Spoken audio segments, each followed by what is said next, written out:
para ma-obsess ang taong mahal mo sa iyo.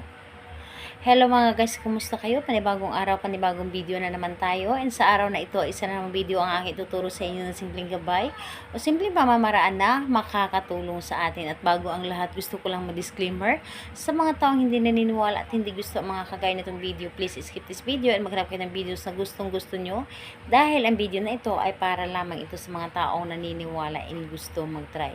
Sa lahat po ng mga nagko-comment dito sa aking video dito sa loob ng aking channel, mag-ingat sa lahat ng mga nagre-reply sa inyo na dinadala kayo sa kanilang WhatsApp Nemo app upang makaiwas po tayo sa scam. Ngayon ituturo ko sa inyo paano nga ba siya ma-obsess sa inyo. Yung tipong sobrang obsess na obsess siya, yung tipong lahat ang gagawin niya para lang sa iyo. So dito po is kailangan na natin ng ating gagamitin. So kailangan mo lamang dito maghanda ng isang pirasong papel. Maliit lamang na piraso. Kailangan mo dito ng panulat. Mas maganda na pula ang inyong gagamitin na panulat. At kailangan mo na isang hibla ng inyong buhok. Buhok po na ikaw ang gumawa.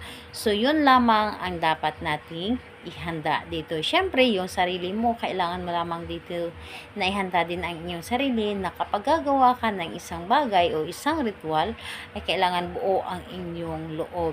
Naniniwala ka at nagtiwala ka sa inyong dapat gawin. Dahil kapag wala kang tiwala sa inyong dapat na gawin, ay malabo itong mag-success. So, ayun, kapag ready ka na ay pwede mo na itong simulan. Sa gagawin mo lamang dito, 3 beses po ninyong isulat dito ang kanyang pangalan. So 3 beses mo isulat dito ang pangalan at apelyido ng inyong target.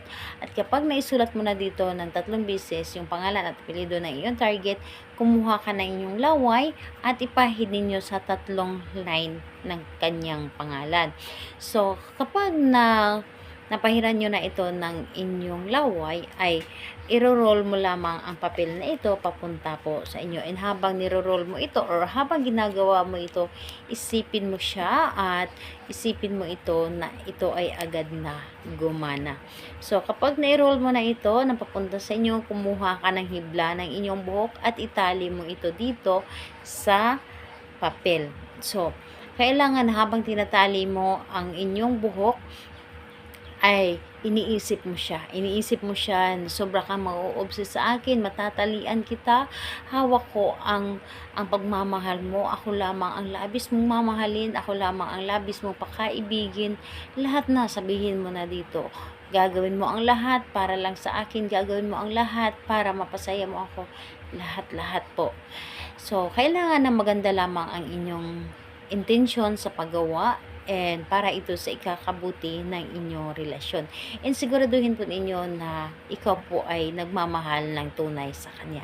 So, kung magtatanong ka, paano nga ba kung maiksi lamang ang aming buhok, yung hindi kaya makapagtali? So, yung buhok ninyo ay isama nyo na lamang dito sa papel sa pag-roll. Pero mas maganda talaga na talian ito ng inyong buhok. Pero kung hindi ka talaga kaya, ay inyo lamang isali dito sa loob ng papel at inyo itong i-roll. And ano ang gagawin dito sa papel na ito? Kumuha kayo ng mapaglagyan, cellophane, or mas maganda garapon, at ito ay inyong itago.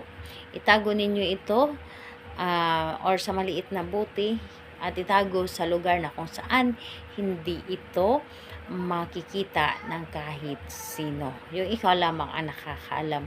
Gawin ito sa araw ng Tuesday and Friday. Mas malakas na araw yon. Pero kung hindi makapaghintay ng Tuesday and Friday, kahit anong araw pwede. Basta malakas ang energy. Salamat po sa inyo. Bye bye everyone. God bless us all.